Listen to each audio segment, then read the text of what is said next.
প্রিয় দর্শক, ভিডিওটা স্কিপ করবেন না। আপনার স্ত্রী অথবা আপনার মা অথবা আপনার কন্যা সন্তান অথবা আপনার বোন, তাদের জন্য আজকে ভিডিওটা। যতক্ষণে আমার এই ভিডিওটা দেখবেন তার ভিতরে হয়তো একজন ক্যান্সারে আক্রান্ত হবে। আজকে কথা বলবো নীরবঘাতক ক্যান্সার, নারীদের যে ক্যান্সার নীরবে শেষ করে দিচ্ছে, এইচপিভি হলো এমন একটা ভাইরাস যেটা বাংলাদেশ, ইন্ডিয়া, পাকিস্তান, আমাদের সাবকন্টিনেন্টের নারীদের ভিতরে খুব বেশি দেখা যায়।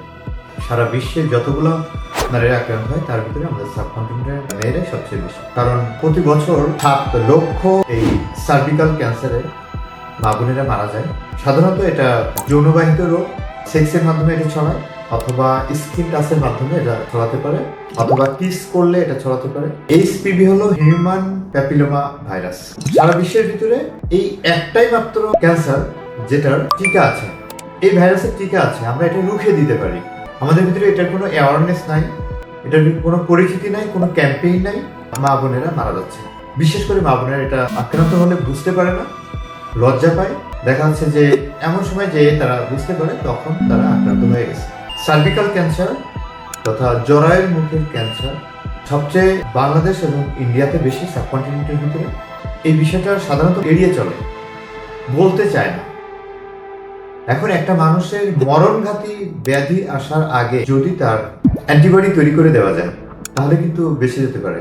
উন্নত বিশ্বে বাচ্চারা যখন ছোট থাকে তখন থেকে শুরু করে 12 বছরের ভিতরে এই টিকাগুলো দিয়ে দেয়। অথচ পক্ষান্তরে আমাদের দেশের মা বোনেদের ক্ষেত্রে, আমাদের দেশের বাচ্চাদের ক্ষেত্রে এই সম্পর্কে অনেকে জানেই না যে এইচপিভিটা কি, হিউম্যান প্যাপিলোমা ভাইরাসটা কি। অ্যাকচুয়ালি হিউম্যান প্যাপিলোমা ভাইরাস হচ্ছে এক ধরনের মরণঘাতী ভাইরাস, যেটা বিশেষ করে নারীদের আক্রান্ত করে বেশি। পুরুষেরা আছে সেটা সংখ্যা অনেক কম। বিশেষ করে নারীদের জন্যই এই টিকার ব্যবস্থা করা হয়। নারীদের জরায়ুর মুখে এই ভাইরাসের আক্রান্ত। কিন্তু এই ভাইরাস সাধারণত আক্রান্ত হইলেই যে ক্যান্সার হবে এমনটা নয়। যদি শরীরের ইমিউনিটি সিস্টেম ভালো থাকে, ইমিউনিটি অ্যাক্টিভলি কাজ করে, তাহলে দেখা যাচ্ছে 2 বছরের ভিতরে শরীর নিজে থেকেই এই ভাইরাস কিল করতে পারে, মেরে ফেলতে পারে। কিন্তু যদি না মারে, এই ভাইরাস যদি মাসল তথা মাইক্রোকন্ড্রিয়ার ভিতরে ঢুকতে পারে, মাংসপেশিতে ঢোকে, তখন যে এটা ক্যান্সারের রূপ নেয়। আর একবার ক্যান্সারের রূপ নিলে জানেন তো, ক্যান্সারের কোনো অ্যান্সার নাই, সে পরে যেতেই হয়। তো এই জন্য আমরা যারা পুরুষ আছি, যদি আমার ভিডিওটা আপনার নজরে আসে তাহলে অবশ্যই বেশি বেশি করে শেয়ার করবেন। কারণ আপনার একটা শেয়ারের জন্য মানুষের জীবন বেঁচে যাবে। কারোর মেয়ের জীবন বাঁচবে, কারোর স্ত্রীর জীবন, কারোর মায়ের জীবন। 45 ইয়ার্সের নিচে যাদের বয়স আছে, যারা এখনো পর্যন্ত এই টিকাটা নেন নাই, 45 বছরের নিচে যাদের বয়স আছে, এখনো পর্যন্ত তারা টিকা নিতে পারবে। সারা বিশ্বের ভিতরে এই একটাই মাত্র ক্যান্সার যেটা টিকা আছে এবং যেটা প্রতিরোধ করা সম্ভব। এই টিকার মাধ্যমে এই রোগটা রুখে দেওয়া যেতে পারে।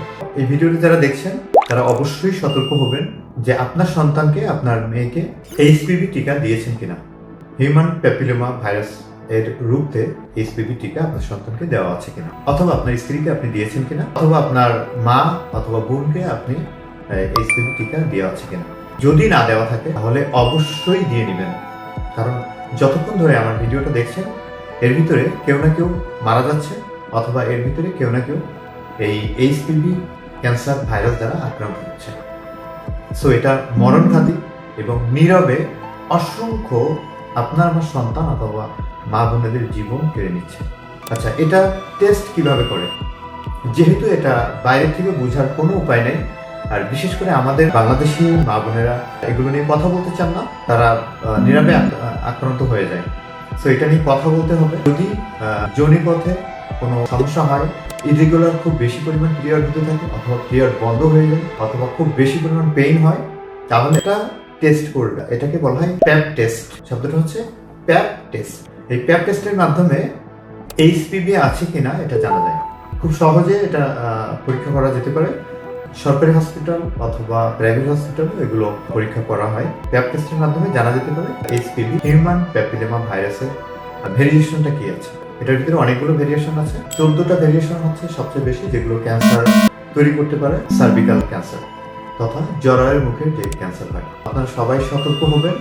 এই একটা টিকা আপনার সন্তান অথবা আপনার মেয়ে অথবা আপনার মা অথবা আপনার স্ত্রী জীবন বাঁচিয়ে দিতে পারে।